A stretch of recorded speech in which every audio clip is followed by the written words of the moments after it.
萨苏总统您好，非常感谢您接受高端访谈的专访。1964年2月22号，中国与刚果部建交，今年是两国建交60周年，两国一直保持着密切友好的关系。您觉得两国友谊历久弥坚的背后是什么样的原因？ Les peuples chinois et congolais ont été des peuples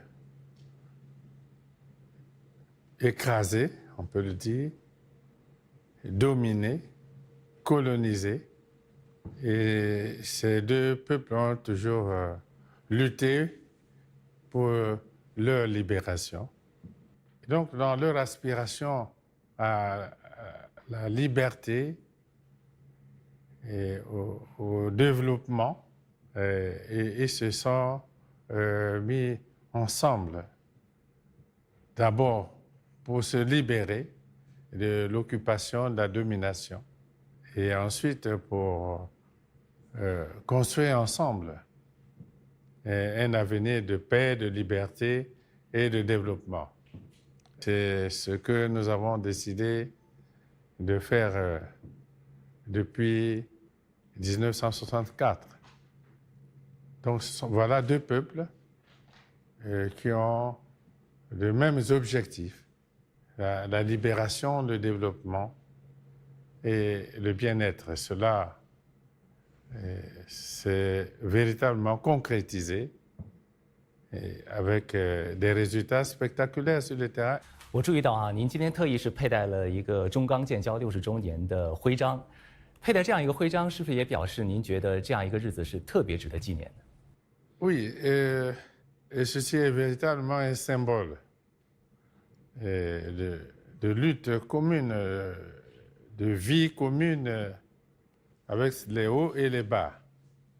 Et 60 ans après, à titre personnel, je peux me souvenir de ce que,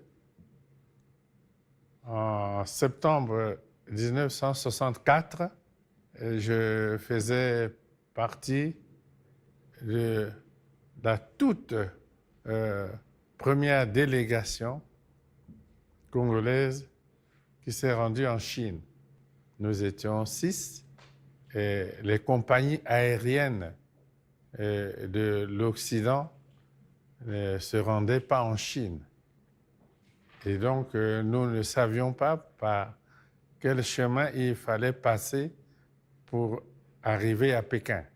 Parce que nous sommes d'abord rendus à Paris pour voir quel chemin prendre. Il n'y avait pas de chemin. Ensuite, en Suisse, à Zurich, et il n'y avait pas de chemin, mais donc de Zurich, et nous sommes revenus en Afrique au Caire. Et du Caire, nous sommes allés au Pakistan, à Karachi.